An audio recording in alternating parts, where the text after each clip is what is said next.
మా కన్న తల్లికి మంగళారతులు గలగల గోదారి కదలిపోతుంటేను బిరబిరా కృష్ణమ్మ పరుగులెడుతుంటేను బంగారు పంటలే పండుతాయి మురిపాల ముత్యాలు దొరలుతాయి మా తెలుగు తల్లికి జై తెలుగు తల్లి జై తెలుగు తల్లి జై తెలుగు తల్లి.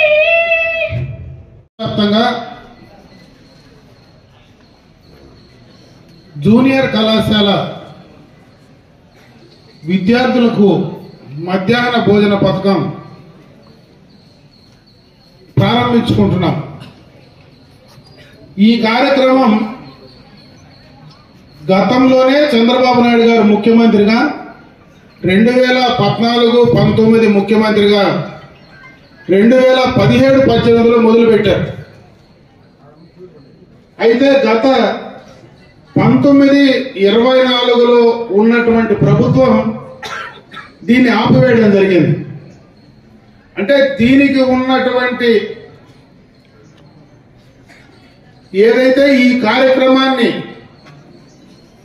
గతంలో మొదలుపెట్టినటువంటి సందర్భం కూడా ఈరోజు మధ్యాహ్న భోజన పథకం స్కూళ్ళల్లో అంతా కూడా ఉంది. ఆ స్కూళ్ళల్లో ఆ గ్రామంలో ఆ ప్రాంతంలో ఉండేటువంటి విద్యార్థులు వెళ్ళి మధ్యాహ్న భోజనం కార్యక్రమాన్ని నిర్వహిస్తారు, అక్కడ తింటూ ఉన్నారు.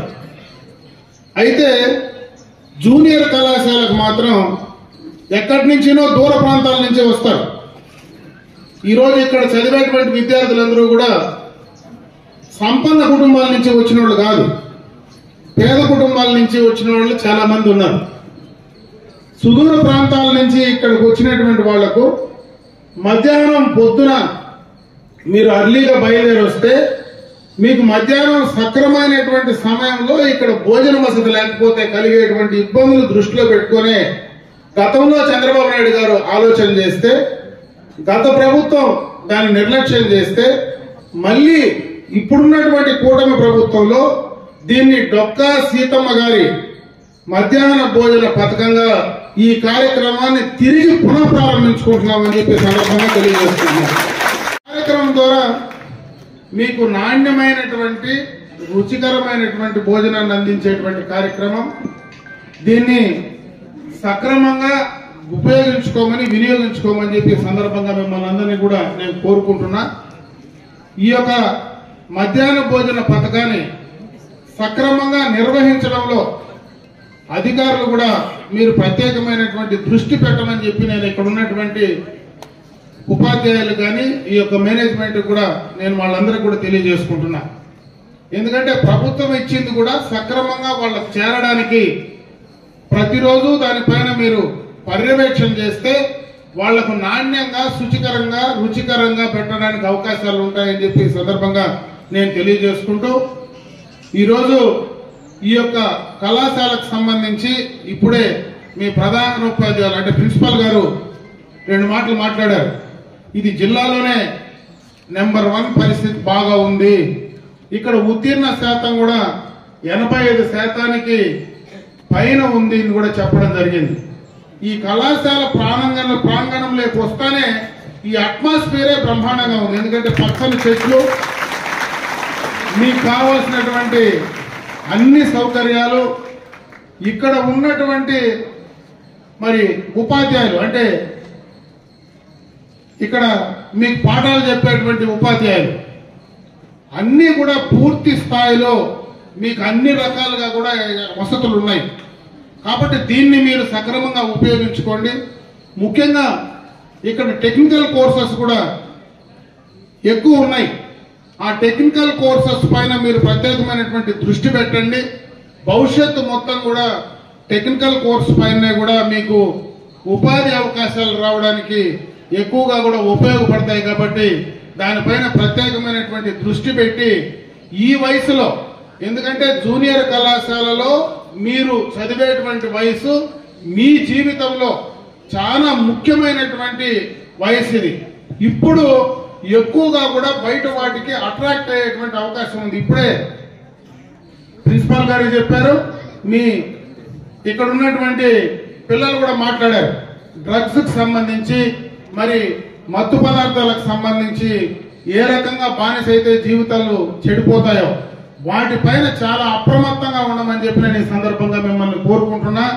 ఎక్కువ అట్రాక్ట్ అయ్యేటువంటి వయసు కాబట్టి జాగ్రత్తగా మనము ఏ రకంగా ఉండాలనే దానిపైన మన తల్లిదండ్రులను కానీ మన చుట్టూ ఉండేటువంటి పరిస్థితులను కానీ అర్థం చేసుకొని మీరు మంచి మార్గంలో వెళ్ళడానికి ముందుకు పోవాలని చెప్పి మరొకసారి మిమ్మల్ని అందరినీ కూడా నేను కోరుకోవడం జరుగుతూ ఉంది. ఇంత మంచి అట్మాస్ఫియర్ ఉండేటువంటి ఈ యొక్క కళాశాలలో బాగా చదివి మంచి పేరు తీసుకొచ్చి అటు మీ కుటుంబ తల్లిదండ్రులకు కానీ ఇక్కడ చదివినటువంటి కళాశాలకు కానీ ఈ ప్రాంతానికి కానీ మంచి పేరు తీసుకొచ్చి మీరందరూ కూడా భవిష్యత్తులో బాగా ఎదగాలని చెప్పి నేను మనస్ఫూర్తిగా ఆ భగవంతుణ్ణి ప్రార్థిస్తూ ఈ కార్యక్రమాన్ని బాగా ఉపయోగించుకొని మీరు ఇంకా ముందుకు రావాలని చెప్పి మరొకసారి తెలియజేసుకుంటూ సెలవు తీసుకుంటున్నాను. జై హింద్.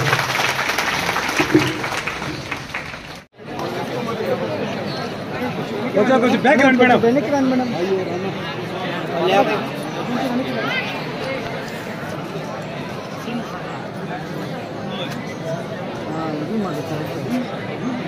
గుడికెళ్ళే మాట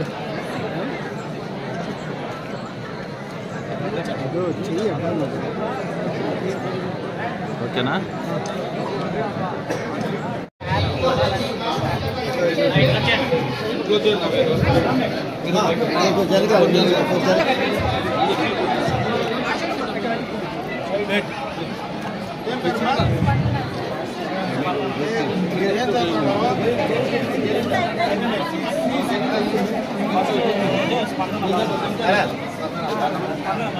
రామా ఇట్లా వచ్చేది.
నీళ్ళు